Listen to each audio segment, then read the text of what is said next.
Good morning everyone, सबैलाई नमस्कार। फेरि पनि तपाईँलाई मेरो भिडियोमा स्वागत छ। अब जङ्गलतिरको यात्रा।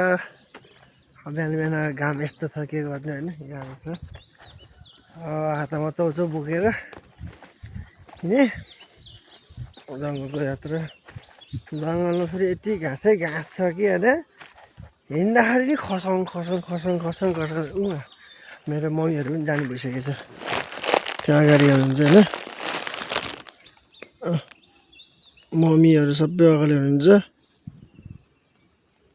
म चाहिँ फेरि चौचौ चौचौ चौचौ किन्न पछाडि थिएँ, चौचौ किन्दैछु। अब यो खाने बेला भइसक्यो गाइस। यसको नाम थाहा छ भने भन्नुहोस्, कमेन्ट गर्नुहोस्, यसलाई के भन्छ।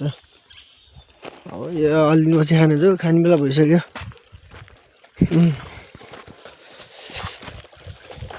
के गर्नु, सहरमा बसेर गाउँले जीवन बिताउनु पर्यो। अब गाई बस्तुहरू पालेपछि स्याहार्नै पर्दो रहेछ। के गर्नु, फेरि हिँड्न नि यति गाह्रो छ होइन। अरू दिन गाडी चलाऊ, शनिबार आएपछि जङ्गल जाऊ, कति गाह्रो छ हौ।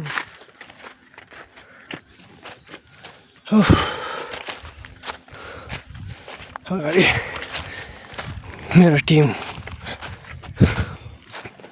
ल अहिले पछि अब घाँस काटेको भिडियो बनाउँछ अहिले एकछिनमा।